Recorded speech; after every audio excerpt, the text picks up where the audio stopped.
If you are doing work that isn't true to yourself or you're not proud of, and you're pursuing money and numbers, you will never find fulfillment.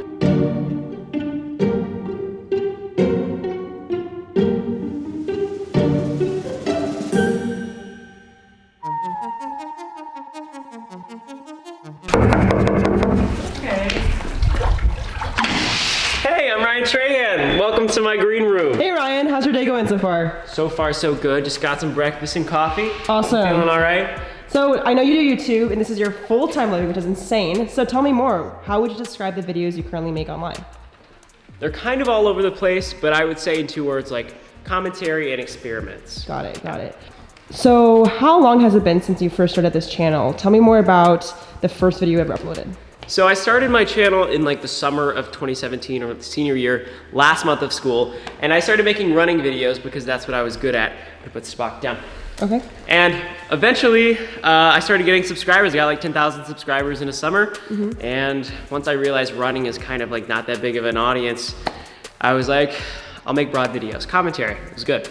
So tell me about your first viral video. I personally found you through Lauren Gray. So what was it like? Like, did you know it was gonna get viral? Like, what was that experience? It was literally insane. It was like one of my first attempts at making a viral video or just like a broadly appealing type of content. At this time, I had just dropped out of college. I kind of risked everything. And it was the biggest, most insane 24 hours of my life when it started going viral. It was great. So what's that room behind you? Tell me more of what you do to your downtime.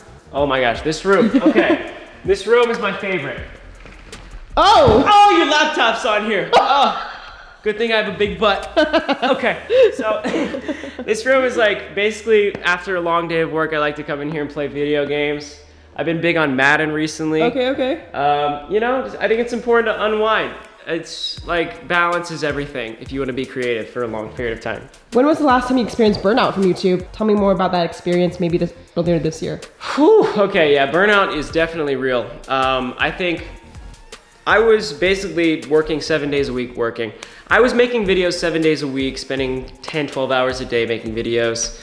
And I didn't give myself any time to recover. Over the course of a year, I'll actually get more done if I rest for 2 days of the week and just take a weekend for myself and, you know, work for 5 days and try my best for those 5 days. So balance is something I had to learn the hard way. I burned out in like March of this year. Oh, really? And it kind of spiraled me into this creative block for a long period of time. So I learned a lesson though. That's what it's all about. Describe 2019 in 2 words. Epic, awesome. All right, let's go over to your kitchen. Tell me right. what you eat. I want to know, what is Ryan Trahan's diet look like? Oh my gosh, I eat a lot of protein supplements. Really? I mean, yeah, we work out or we try to go to the gym as frequently as possible, and I'm trying to gain weight, get bigger. This also is kind of embarrassing, but here's a lot of my supplements that I use. I drink a lot of Muscle Milks. Please sponsor me. Wow. I literally drink like so many of these, probably twice a day. 64 grams straight to the dome. Kidding me? That's so good. Amazing. That's an impressive pantry you have here. Thanks. So tell me more. I remember you've been doing YouTube, running content that pivot to commentary, now to experimental. Yeah. What advice would you give to maybe younger Ryan when he was first starting out on YouTube? Would you do anything different? I would try to reach out to more creators to learn and just talk to them about stuff. Recently, I just plugged myself into a group of other creators and we just talk about like our channel and our ideas. And if you don't have someone to kind of connect with on that level, you're left in the dark for the most part. You don't really have anyone to bounce ideas off of. Plug yourself into a group, just reach out to people and have fun. Okay, tell me more. Let's go over to your office. All right, let's go. Can I see your workspace? Yeah, so we just moved into this house, so obviously not everything's put together. There's Haley's desk right there. This is my setup, I suppose. Pretty simple. I'm a Mac guy. What do you edit on? I edit on Premiere Pro, but I also have 2 lovely editors, Logan and Lucas. I love you. Do you find, I know a lot of people might not see this in the back end, but you put a lot of strategy, especially into your thumbnail and title. I think you spent more time on that. Yeah. I would love to know, like, what goes into a banger thumbnail. I know you enjoy a lot of creating that process. So tell me more what goes into it. So this is kind of weird, but thumbnails are my favorite part of YouTube. I literally have so much fun making thumbnails. I think it's like, it's an art form, you know, if you think about like what is the human psychology being drawn to and what are they gonna wanna click on the most. But yeah, I would say you have to make a thumbnail that's relatively colorful, simple, explains exactly what the video is, but also leads to a question. So my question is, you definitely go through revisions and multiple thumbnails before you find the right one. So That's right. show us the couple reiterations you had before you decided on the banger thumbnail. Great, okay, so this is gonna be fun. So, And tell me more like why you didn't chose it and why you, like what you liked and what you didn't like. cool, yeah, let's look at the screen. So, in a video that I'm about to post, it is sending an empty Tesla through the drive-thru with like the summon feature. You can move a Tesla forward with your phone, and that's what we did. So we went to 5 different drive-thrus, tipped the guys at the drive-thru like $20 to ask them to help with the thumbnail, and all the others were really bad. I'll actually show you if I can. So here was one example.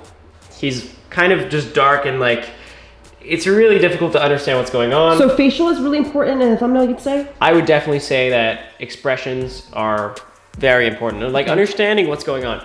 Here's another example. We had this guy do it. Still, it's really difficult to understand what's going on because on a phone, this is gonna be a really small image. Okay. So you think about it in the mobile perspective, not just how does it look on a big screen. Right, yeah, Okay. I think most people are on their phones on YouTube, Yep. so you have to think about that. Here's another version where we asked the guy to stick the bag through the car to add some 3-dimensionality. I just made that word up. Oh, wow. It still wasn't the colors we wanted, and it really doesn't emphasize the Tesla enough. So Wow. here is where things get exciting. So here's the original picture. I kind of messed him up, and I'll explain why in a little bit. But he's pointing, he's sticking the drink through the car window, looks cool. Next, we add some motion blur. Why? We want the focus to be on the drink and the car. Added some shadow, and this is the real photo. So I cut him out of here and made him look like he was reaching in the car.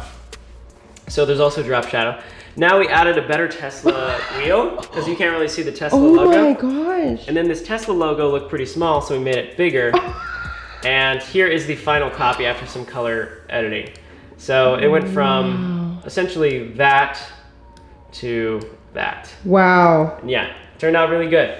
It takes a lot of thinking and breaking down of what you think someone would click on, so. That's amazing. Let's go out to your couch and All another right. area. So my final question for you, Ryan, Okay. is a little bit more about that experience with burnout. You said that a lot of people have arbitrary goals. Yep. How do you make sure you maintain ambition and like drive, which has to do with numbers, but still maintain focus and focusing on a bigger picture? Like, do you have a hard time setting goals that are too vague, if that makes sense? That's a good question. I personally have had a really hard time and a hard battle with like, is setting goals actually what makes me happy? Is achieving goals actually what makes me happy?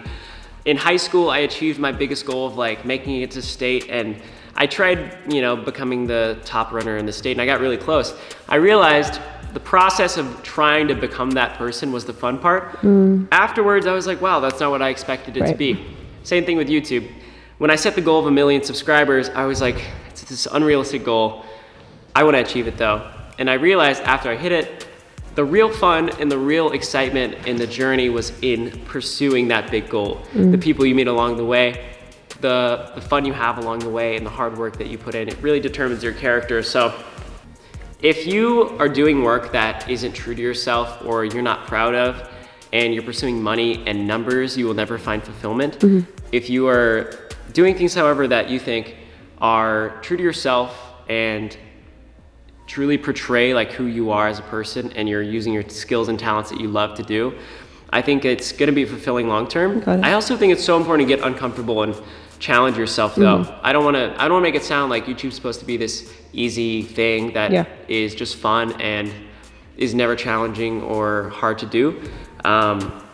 Because I think that's the only way we feel fulfillment.